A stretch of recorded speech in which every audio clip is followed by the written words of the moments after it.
Hey everyone, today we're making vegan roti canai and the dal to eat with it. Let's make our dal curry first. These are the ingredients we need to make it. Here we have two different kinds of lentils. We have 100 grams each of yellow split peas and red lentils. Red lentils break down a lot faster than yellow split peas. By mixing the two together, we get a nice textural mix of soft and some bite. First up, we need to quickly sort through the lentils and remove any dirt or tiny rocks. Then rinse thoroughly and add it into our pressure cooker bowl. Let's add our veggies. This is 1 large potato cubed, 1 whole carrot roughly chopped, and 2 small eggplants cut into chunks. Toss in some sliced ginger. Then pour in 1 liter of water. Salt the lentils and sprinkle in a teaspoon of turmeric powder. This is optional, but I like to add a bit of chili powder as well. Give the lentils a good stir, then pressure cook for 20 minutes. If you don't have a pressure cooker, you can just cook this on the stove. Just soak the lentils overnight to reduce the cooking time. While the lentils are cooking, let's prepare the spice temper. To a hot saucepan or pot, pour in a generous amount of oil. Then let's go in with sliced onions. These are 2 red onions. Strip some curry leaves into the pot. We're using 4 stems. Next, let's add 4 cloves of garlic sliced, 1 sliced red chili, and 2 dried chilies that we've roughly chopped. We're also going to add 1 tablespoon of halba campur, or a spice mix of fennel, cumin, fenugreek, and mustard seeds. Cook until everything is golden and soft. Once the lentils are cooked, give it a good stir. Then we're going to spoon in our tempered spices. Stir it through for all the flavors to disperse throughout the dal. Lastly, toss in some chopped coriander leaves, and that's it. Let's move on to the roti canai part now. Place 500 grams of flour, 10 grams of salt, and 18 grams of sugar into a large bowl. Give it a quick stir and make a well in the middle. Pour in 75 ml of oat milk or any other plant-based milk, 75 ml of refined coconut oil, and 200 grams of water. With a spatula, mix everything until it comes together to a shaggy dough. At this stage, using our hands will be easier.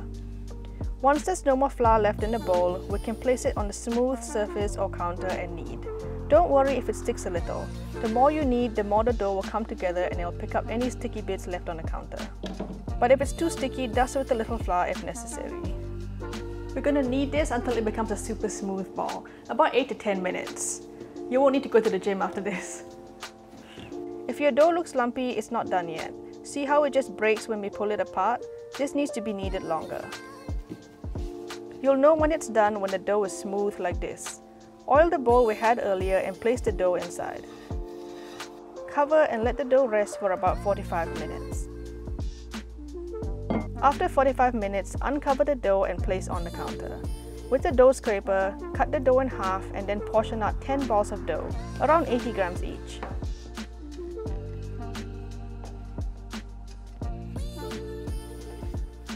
Shape them into a ball by cupping our hand over it on the counter and rolling. Or we can also cup it into 2 hands like this and roll it into a ball.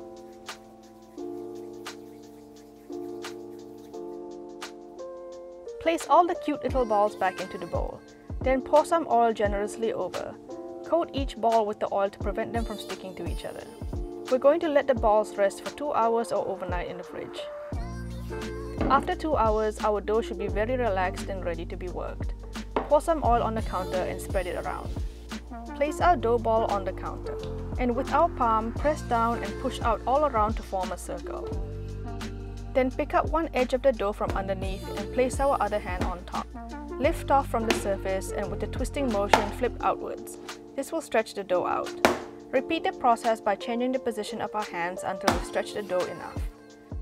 Peel the edges and stretch it even further. It's okay if we get any tears. See how thin the dough is? You can still see the counter underneath. That's what we want. Pour some oil onto the center of the dough and spread it around with our fingers. Then we're going to fold the edges in to make a rectangle like this, and then into a square. Don't overlap the dough too much, or it'll be too thick at the folds. Heat a cast iron pan on medium-high. Once it's hot, pour some oil in and spread to coat the entire pan. Place the roti canai square on and lower the heat to medium. Cook for 3 to 4 minutes until the bottom is golden and you see the top start to change color and cook. Lift the roti canai up and pour some more oil under. Then flip. Cook for another 3 to 4 minutes and take off the heat and onto a chopping board. With our hands on either side, clap the roti canai together quickly to separate the layers. Do this a few times, but it's very hot, so be careful. Let me quickly show you how to make a roti cheese or a roti telur variation. We need 50 grams of silken tofu, a dash of white pepper, 2 teaspoons of cornstarch, 2 teaspoons of nutritional yeast, and a pinch of turmeric. Mash it all up with a spoon. Then place on the center of our roti canai dough and fold into a square like earlier. Cook it the same way on the stove. Once it's done, sprinkle with kala namak salt for that eggy taste. If you want it to taste more like cheese and less like egg, omit the kala namak and increase the nutritional yeast. Or alternatively, you can use store-bought vegan cheese as well like this. Serve the roti canai immediately with dal and some vegan fish curry. If you're enjoying this video and want to see more recipes like this, don't forget to hit the subscribe button. And there you have it, roti canai. Watch this video next to find out how I make the fish curry, and I'll see you over there. Thanks for watching.